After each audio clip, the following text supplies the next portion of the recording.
The crystal glasses sparkled as they clinked together, filling the private dining room at Ellsworth, Boston's most elite haunt, with a symphony of celebration.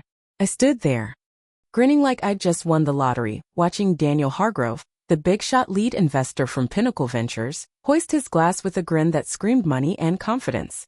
After months of grinding through negotiations, I'd finally locked in an $8 million deal to catapult my family's little gourmet food gig into the national spotlight. Champagne flowed like a river. The investors were practically glowing, and my parents? They looked happier than I'd seen them in decades. I'm Olivia Hart, and 8 years ago, I ditched a cushy finance career to rescue my folks' sinking specialty food shop.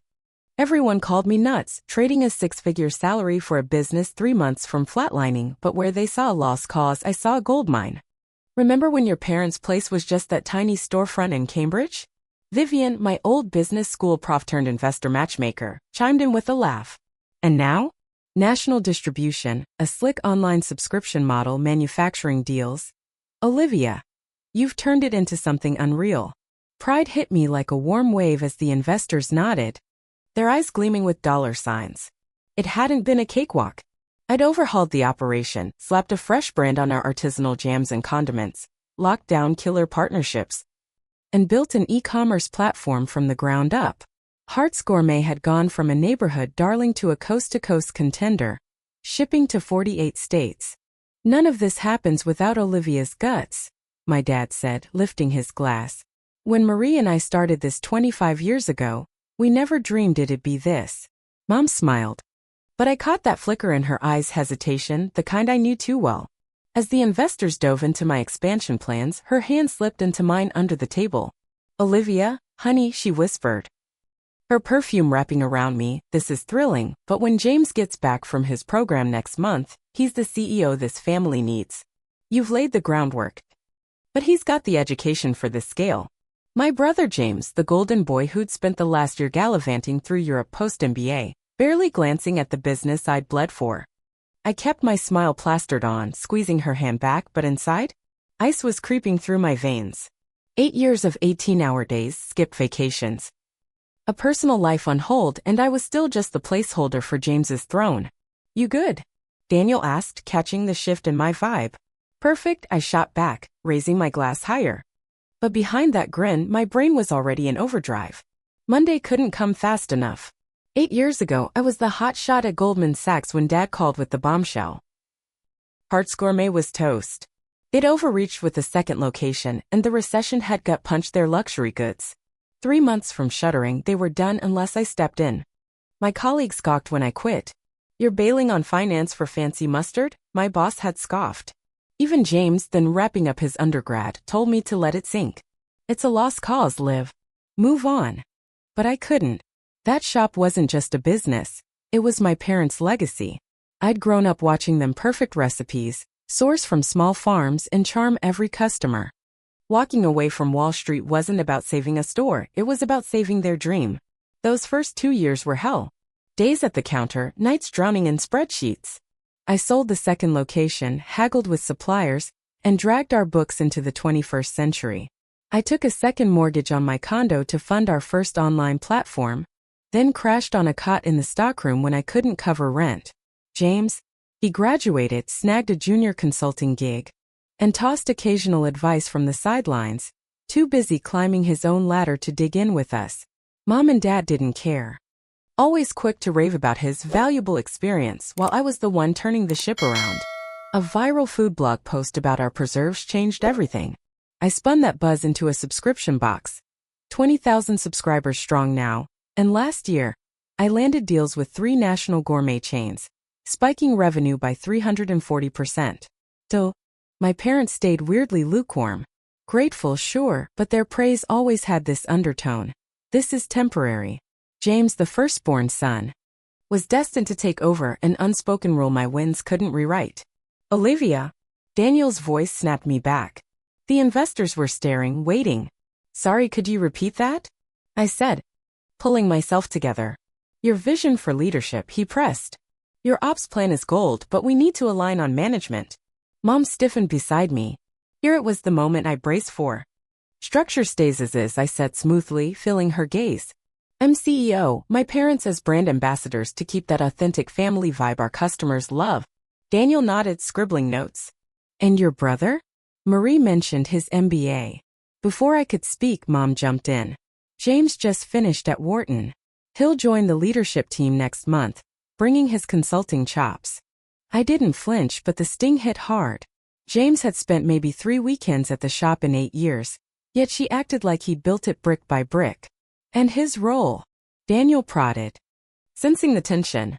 TBD, I cut in fast. We're focused on closing this round first. But Mom wasn't done. James has the sharpest business mind in the family, she gushed. Olivia's been amazing with the creative stuff, but he's got the financial edge we need now. I almost laughed. I'd been a financial analyst, rebuilt this company from ashes, and just nabbed $8 million, none of which James had touched. Yet in her eyes, he was the genius. Daniel swapped a look with Claire Evans, another investor. The air shifted, they were recalculating. Mrs. Hart, Daniel said, measured, our investment hinges on Olivia's track record. Any big leadership shakeup changes the deal. Mom blinked, stunned. Like it never crossed her mind they'd back me, not the Hart name. Dad coughed awkwardly. We're all aligned here. Olivia's done wonders, we're just excited for both kids to pitch in. Nothing's final. The topic pivoted, but the damage lingered. As we wrapped up, Daniel's handshake was firm. We need to talk, he murmured. Monday. Just you. I nodded. Game on. I didn't sleep that night. By 6 a.m. Saturday I was at Hart's Gourmet HQ, buried in spreadsheets and 8 years of proof. Jorge, our maintenance guy, popped his head in. Another big meeting after that swanky dinner? You worked too hard, Miss Hart. I smirked. This one's the biggest yet, Jorge. Once he left, I dialed Vivian. It's 6:30 on a Saturday, she groaned. I need your brain, I said, no fluff. 45 minutes later, she strode in with coffee and a no-nonsense vibe. I spilled it all, Mom's bombshell, James's looming takeover. You've seen this coming, she said, studying me. What do you want? I paused. What I've earned. And to stop pretending my family gets it. She grinned. Let's make moves. By noon. I'd set an emergency Sunday meet with Daniel and rallied my ride-or-dies. Sophie from marketing, Ryan from ops, Tara from product dev. They'd been with me since the dark days, building this thing while James was off finding himself. My parents called twice, buzzing about James's big ideas. I let it roll to voicemail. This weekend was mine. Sunday hit like a freight train. I'd been up till 3 a.m. running numbers. Daniel and his crew rolled in at 9, faces tight with concern. Olivia, he started. I've been at this 20 years. My gut says something's off after Friday. Talk to me. I slid folders across the table. Page 1, current org chart. Page 2, what my parents want post-deal. James is CEO. Me sidelined to some fluffy creative gig. Daniel's brow furrowed. This isn't what we signed up for. Nope, I said. But it's been their plan all along. James inherits no matter what I do. And page 3? Claire asked. I took a breath. My counterpunch. Silence as they flipped to my proposal. A new company, my leadership, no Hart baggage. You're suggesting we ditch Hart's Gourmet for this? Daniel asked. Yep. The customers love the products in story, my products, my story. Not the Hart name. I clicked into my overnight presentation, sales growth, surveys tying our brand to my innovations. Manufacturing. Claire pressed. Contracts renew next quarter. I've run those relationships solo. They'll stick with me. 2 hours later, Daniel leaned back. This is tight work for a weekend. But you've been prepping this longer, haven't you? 3 years. I admitted. I saw this train coming. We're in on you, Olivia, he said. The Hart brand's nice, but you're the juice. We'll tweak this new plan, but I've got one ask. Talk to your folks. Give them a shot to see what they're losing. I wanted to say no, but he was right. Tonight, I promised. Post-meeting, I briefed my team. If you go, we go, Sophie said flat out. We've seen your parents prop James up. We're Team Olivia. Ryan nodded. It's always been you, not the name. Their faith floored me. They weren't just staff, they were my crew. That night, I faced my parents. Mom was horrified I'd abandoned the legacy. Dad pitched a co-CEO compromise. I've run this solo for 8 years, I snapped. Why split it now? James has the mind for it. Mom insisted. Based on what? I shot back. His 2-year consulting stint he bailed on? The MBA I funded while pouring my life into this. Silence. The investors back me, I finished. Decide by morning, accept that, or I walk with everything I've built. I left them shell-shocked under a childhood photo, James center stage, me off to the side. Always had been. Monday, 7:30 a.m. I walked into HQ. My team was already there, a wall of support. We've got your back, Sophie said. At 8:30 my parents arrived, tense.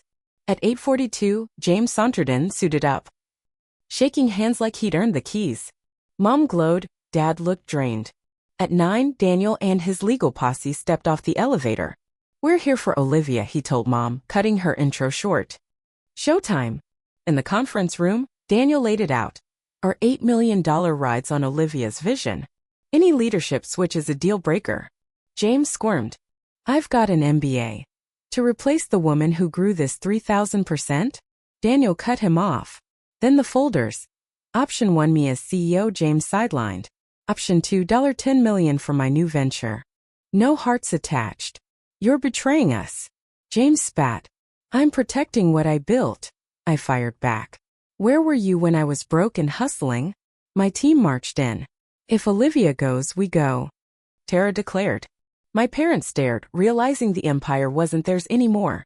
After 10 brutal minutes, Dad slid option 1 forward. She stays CEO. Mom nodded, defeated. James looked gutted. 2 hours later it was signed. I'd lead, James as VP under me, parents as figureheads. 6 months on, Hearts Gourmet is killing it, expansion ahead of schedule, sales up 40%. To the world. We're a feel-good family win. Inside? I keep it pro with Mom, Dad, and James, no warm fuzzies, just business. The real lesson? My worth isn't tied to their applause. My true family's the crew who stood with me that Monday, ready to bet it all on me. The heart name's on the label, but the legacy? That's mine.